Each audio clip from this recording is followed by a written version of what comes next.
Hockey heads, fantasy fanatics, and degenerate gamblers alike, the offseason coverage continues on the Tuesday episode of the Locked On Fantasy Hockey Podcast. We're getting to everything that you need to know. The Seattle Kraken throwing the bag at Vince Dunn. Tony DeAngelo going to where we thought he would with the Carolina Hurricanes and a little bit more Hurricanes news. And of course, we got to break down a team we haven't talked a lot about. What are the Boston Bruins up to? All on the Tuesday episode of the Locked On Fantasy Hockey Podcast. Let's get right to it. You're Locked On Fantasy Hockey, your daily podcast on fantasy hockey. Part of the Locked On Podcast Network, your team every day.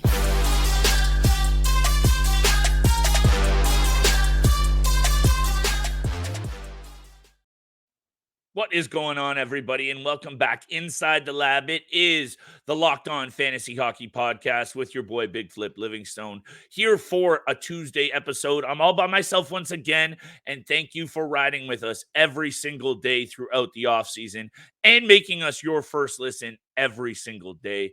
Steele will be back in the booth for the Wednesday episode, so thank you for holding this down. No episode on Monday. I was eaten alive by the bugs in Northern Ontario. The Wi-Fi was sketch, so I didn't want to bring you any of those lackluster episodes. So I hope today we make up for it. Vince Dunn getting the bag from the Seattle Kraken. This is a player that, you know, if you've been listening to the show, I've talked a lot about. So I'm excited to break this down for what it means for Vince Dunn GMs and what it means for the Seattle Kraken. And I want to focus a little bit more on the Carolina Hurricanes. I want to talk about Don Waddell's comments about the contract extension for Sebastien Aho, what it means for the team, fantasy value, and otherwise. And of course, Tony DeAngelo. We projected it, not a shocker. He is now going back to the Hurricanes on a one-year deal. I want to talk about the blue line there a little bit more in depth. And finally, the move of Tommy Nosek signing with the Devils last year with the Bruins had me thinking a little bit here. We haven't focused on the Bruins that much, so I want to put a little bit of a magnifying glass on the situation in Boston from that fantasy perspective, of course. So, again, Tuesday episode. Thank you for joining us. Let's jump right into it. I do miss my boy Steele. I'm sure all the listeners out there do as well. He'll be back tomorrow, and we'll continue to break down our fantasy draft rewind from the third round down to the first, because honestly, people, the fantasy hockey draft season is right around the corner, believe it or not. We have a big-time guest coming up on Friday's episode, fantasy guru of sportsnet.ca. Michael Amato will be joining us now that all the plugs are done. Vince Dunn, not a plug. Been focusing on this guy a little bit because of everything that he brings to the table. 4-year deal, $29.4 million. This is a guy who finished 10th in overall points by a D-man last season. And we're going to talk a little bit about the Kraken overall, but I want to focus on Vince Dunn, number one. Let's remember, Ronnie Francis in the front office chair, GM chair in Seattle, passed on Vladimir Tarasenko as one of those, expansion-eligible draft players and took Vince Dunn. And now maybe it's making a ton of sense. Obviously, he steps out last year. 14 goals, 50 assists for 64 points.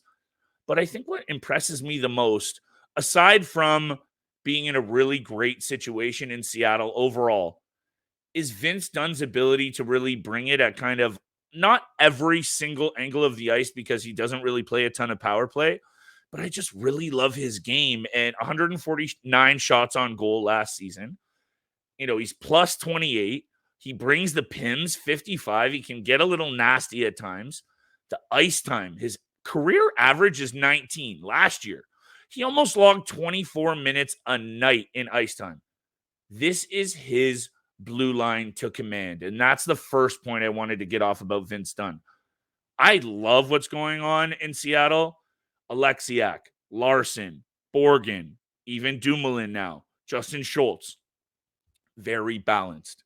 Yes, we've talked about the goaltending. Grubauer, can he be that number one? I think he answered those questions last year. He actually did step up 17, 14, and 4. 2.85 goals against, needs to be better. Sure, in the regular season, he was up and down, but maybe it was the postseason that all we needed to see was that he can still get it done. Last year, 7-7, but 903 save percentage. I think at the end of the day for the Seattle Kraken, we're going to see them still hover around that wild card bubble spot. But that has nothing to do with actually the quality of the team overall and maybe just the rest of the clubs around them in those situations for the Western wildcards. Up the middle, Matty Beniers, Wenberg, Yanni Gord. I'm fine with that. But to bring it back to Vince Dunn, he's the leader on that blue line. And we need to talk about what this means for his fantasy value headed into this draft. I don't have his ADP up in front of me, but all I know is this. He's going up that draft board 100%. Is the contract a nice thing? Of course. You know me, I love players going into contract years, and he was a salary arbitration eligible player. Getting it done is huge for the Kraken, and I think honestly, you can expect more of that 55 to 60 point range from Vince Dunn every single year. He finished 11th in Norris voting as well, people, and a plus 28. So this is what I'm trying to get at with Vince Dunn. He's a player that now, with the season he had last year and the bag thrown at him by the Kraken, he's going to have the attention on him by some fantasy GMs that maybe weren't before. But I think you can really try and scoop him up. I'm going to say Vince Dunn at 64 points. I want to be taking him in like the 6th or 7th round, really depending on your format. But headed into, he's going to be 27 years old this year. Also, shout out to the Niagara Ice Dogs, a good OHL program, churning out Vince Dunn, 3 years in the OHL. He is a second-round draft pick as well. 56 overall in his draft year. I think you should be having your eyes on him around the 7th or 8th round, absolutely latest, because there's not a ton of players with his caliber, his age, his skating ability that can put up the 60-plus points. 7th or 8th round, I'm feeling it, but very quickly, I want to talk about the Seattle Kraken. I mentioned the wild card, the bubble. They finished with 100 points last year. Winnipeg was in the mix there. Calgary, Nashville, Vancouver. I actually expect most of those teams I think maybe regressed. So Seattle might be sitting pretty in that wild card spot. Maybe they challenge in that Pacific. All I wanted to say was Vince Dunn. Don't forget that he can bring it on the offensive end, elite, and the skating ability is something that we have to remember each year. Might get better while he's still in his prime. Seattle Kraken make some noise in the postseason, and I think they'll be right there once again. Solid blue line up front, balanced. Let's move on to the Carolina Hurricanes in 1 second. I'm rambling on now, people. But to wrap up, Vince Dunn, 4-year, $29.4 million pact. He's getting paid. Mississauga, Ontario boy, hats off to him. Right after the break, I want to talk about the Carolina Hurricanes. I want to talk about Don Waddell's comments about Sebastien Aho, Tony DeAngelo coming back on a 1-year pact. We'll break it all down, including a little bit of Boston Bruins talk. Today's episode is brought to you by our friends at AG1. This is a product that Steele and I love to use both before and after the gym because it helps you mentally, physically, and all around. I drink it in the morning before the workout. You don't need the coffee. It makes you feel unstoppable, ready to take on the day. AG1 is a foundational nutrition supplement that delivers comprehensive nutrients and supporting whole body health. AG1 replaces your multivitamin, probiotic, and more in one simple drinkable habit. 1 scoop in water, that's all you need. You're getting a science-driven formula of vitamins, probiotics, and whole food source nutrients. Athletes around the world are using AG1, so why don't you give it a try? It's a comprehensive solution that you need from your supplement routine. Try AG1 and get a 1-year supply of vitamin D and 5 free AG1 travel packs with your first purchase. Go to drinkag1.com/NHL Network. That's drinkag1.com/NHL Network. You need to check it out today. Whew. Guys, these solo episodes, I hope you've been liking them. It's tough for me to sit here and ramble on. I'm repeating myself a little bit, but I hope the fantasy takes are still there. I mentioned Vince Dunn. We're going to get to the Carolina Hurricanes in a hot minute. Sebastien Aho, Tony DeAngelo, and I want to wrap the episode by talking about the Boston Bruins. But like I said off the jump, thank you so much for making us your first listen every single day. I hope even a little bit each episode is helping you get a leg up on your fantasy hockey competition. And it's a grind. It can be something that you need to spend a little more time than you actually have. So hopefully we're saving you some of that on this show. Now, let's talk about these Carolina Hurricanes. They've been knocking on that door in the Eastern Conference. Metropolitan Division winners. Yeah, it was by 1 point. New Jersey's on the come up. We know the Rangers are solid. It's a tough division, but they are there for a reason. Rob Brindamore, solid coach, great goaltending. Now they have a trio, a triple-headed monster of Freddie Anderson, Antti Ranta, and you know how much I love my boy Piotr Kochetkov. I'm going to get that first name right eventually. They also allow the least shots on net in the NHL last year. Guess who was second? Shots against per game? Yeah, it was the Seattle Kraken. 26 against per game for the Carolina Hurricanes. 27 for the Kraken. So a nice little interlude there, if you will. But the comments that I wanted to talk about is Don Waddell. Also, hats off to GM Don Waddell. Man, this guy is getting it done in Carolina. Aho is one of those, there's a bunch of notables up for contract extensions since July 1. This is the dude who's been the offensive main guy. He's been the straw that stirs the drink. He's leading the team in goals for 6 consecutive years and led the team in points in 5 straight until Martin Necas this year. They need him back under contract, and this is my take with this player. 67 points last year in 75 games. 81 points the year before in 79 games. At 25 years old, actually he's going to be, his birthday is tomorrow. So he'll be 26. I actually don't think we've seen the best from Aho. 218 shots on net this season in 19 and a half minutes on ice. I think you're going to see his best season yet. I don't actually have anything much to base it on other than this team should be going in with a couple of key healthy pieces, including Svechnikov and others that they didn't have. Teravainen was banged up last year. I know those are caveats that you can't always bank on. This guy is going to get paid, number one. His contract right now, let me look at this. He turns 26, like I said, tomorrow. Sizable raise right now expected from his $8.46 million cap hit. He's going to get 10-something for sure. He is a really, really good all-around player. Sure, maybe his peripherals, you'd like to see more hits. 59 is still there. I don't hate that he had 42 penalty minutes. So his value is actually more than just offensively. And he is so important up the middle there in Carolina, a team that we know struggled last year. And that's what I'm going to pull up right here in terms of goals for. Per game, the Carolina Hurricanes were at 15th. And more importantly, I think, and this is where I'm going to get to the Tony DeAngelo point in a second, because we know that he actually is a really important power play piece. The Carolina Hurricanes had the 20th best power play last year, 19%. If you're going to win cups, if you're going to go to cup finals, your special teams need to be elite. They need to be better than the bottom half of the league, that's for sure. So I'll get to Tony DeAngelo's impact in a second very quickly, because I did talk a lot about that on Friday's episode. Hope you've been feeling these, by the way. But Sebastien Aho is a piece that they cannot afford. They can't not afford to have for long term. And I think getting him under contract now, much, much better than letting this drag on. And I just wanted to bring up his playoff numbers.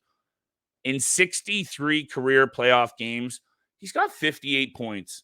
And yeah, maybe he hasn't been there in the clutch, but he's still such a young player. Sebastien Aho is double circled on my paper sheet for the upcoming draft as just a purely offensive stud. 67 points might have some GMs potentially fading him a little bit. I'm not going to fade Sebastien Aho. He's going to be right there in the top 5 or 6 rounds of my draft. Most definitely. Hey, that might be a bold take, but I think given that he did potentially disappoint a little bit last year, you're going to be able to jump all over him. Now, quickly, Tony DeAngelo, very quickly. We mentioned it on Friday's episode. 1-year deal carrying an AAV of $1.6 million to the Carolina Hurricanes. This made a lot of sense. There was rumors out there abound that he was going to be returning to the Carolina Hurricanes. I'm bringing up the roster now. I'm bringing up these lineups. Why not the Carolina Hurricanes? They needed a little bit of offensive boost from that blue line. I know they got Brent Burns. They need it, and they brought in Dmitry Orlov. Now they bring in Tony DeAngelo, and I'm ready to run this group of Slavin, Pesci. If he's back, we don't know. Orlov, Burns, and DeAngelo out there against any other unit in the NHL. The Carolina Hurricanes, I wish I had the Stanley Cup odds up right now. They're, again, I said this all offseason last year, and they fell short. They're going to be right there. Rob Brindamore is one of my favorite coaches. He's amazing on that bench. And what they've been able to do now with a balance of speed, skill, and they bring in Michael Bunting, getting a little greasy. They bring in Dmitry Orlov. He can bring the body as well. And now they address a bit of that power play issue and some scoring punch with DeAngelo. I'm not even going to get into my takes on Seth Jarvis because you know how I feel about that. Andrei Svechnikov back healthy. Michael Bunting in the mix. Hopefully Teravainen fully healthy. Martin Necas. Stahl. Fast. There's so much to like about this lineup up and down. One of the most balanced in the business. Again, hashtag Don Waddell. Keep your eyes peeled on this team as a futures bet for the NHL's Stanley Cup title. And I would be mining this team all day for fantasy value because of all the reasons I just threw out there. A couple more reasons why you should be tuning in to the Locked On Fantasy Hockey podcast all summer long. We're going to have special guests. We're going to have breakdowns. We're going to tee up every single position, X factors, goalies, under the radar names that are going to put you over the top for next year's draft, all on the way in the lead up to this next season. So thank you for tuning in, and thank you for making us your first listen every single day. We are a part of the Locked On Network, your team every day. And to wrap up this show, hey, I was wrong about the Boston Bruins last year. So let me try and come in here and talk about the Boston Bruins with a bit of a different angle. Maybe not, because I'm worried if I'm a Boston Bruins fan. Do I think they're going to fall out of the playoffs? No, because they have such a good goaltending duo. But are you really going to expect Linus Ullmark to play that good again? I actually see Jeremy Swayman taking this net. He's an RFA. They got to throw some money at him. The big question marks surround, I think, other than what I just brought up with Swayman, Patrice Bergeron. I won't talk about him first. Yes, I know David Krejci came back from overseas, and he's been so good for them. I think for sure he's gone. I don't see him coming back. Patrice Bergeron makes sense that he does come back just because of when I looked at his numbers. He can still bring it at the NHL level. Oh my goodness. 78 games last year, 27 goals, 31 assists, 22 penalty minutes, and 249 shots on net. He also brings those peripherals still. For a guy his age, 64 block shots, 66 hits. There's so much to like about what Patrice Bergeron can still bring. If he does not come back to this team, though, there are so many question marks and holes. Pavel Zacha is your number one center. Charlie Coyle is the number two, or they interchange. Hey, those guys are serviceable NHL middlemen. Third line, fourth line, maybe fringe second line on some, not so good teams. I don't know. They bring in Morgan Geekie, James Van Riemsdyk, Milan Lucic, Kevin Shattenkirk as well. David Pastrnak is a star. Anyone around him is going to get points. Let's not forget that. If JVR somehow shifts up that lineup, plays on the left wing, and they want to balance it out by putting Marchand down on that second line, I'm taking a look at James Van Riemsdyk for sure because of all those peripheral points that he might get. I think just looking at that Atlantic Division, and I want to just hate on the Boston Bruins for obvious reasons. What's behind me? They don't have a first-round pick next year. They don't have a second-round pick or a third-round pick. The future might be a little bit dicey. Anytime I've counted out the Boston Bruins, though, in the past, it's always burned me and made me look really, really bad. So I don't want to come on here and fully poo-poo what they have because they just came off such a historically good season and dominated the regular season from start to finish. Playoffs didn't work out as well. They have the Vezina winner in Linus Ullmark. They still have Hampus Lindholm and Charlie McAvoy on the back end. A lot of pieces that can still bring value. For me, at the end of it all, it's what else has happened in the Atlantic Division I think Ottawa takes a step. I think Detroit takes a step. I think Buffalo might take the biggest step if they can get some goaltending. There's just going to be some teams left on the cutting room floor. And yeah, of course, I was way off with the predictions last year saying that this team was going to miss the postseason altogether. More realistically, I think this season they miss it. But one of my favorite pieces looking at this lineup and the potential, I think we mentioned it a few weeks ago, Morgan Geekie could get a really good look in this lineup. Trent Frederick still needs to be signed. I mentioned Swayman. Question marks are up and down right now for the Boston Bruins, and can they even come close to the success that they had in last regular season? Like I said, being one of the best we've ever seen. Patrice Bergeron, does he come back? All of these things we're going to have to keep an eye on, analyze, and break down from a fantasy perspective to make sure you are ready to take it over the top for next year's fantasy hockey draft. Thank you for joining me on the Tuesday episode of the Locked On Fantasy Hockey Podcast. We'll be back tomorrow with Steel, Wednesday in full swing, and we'll see you then.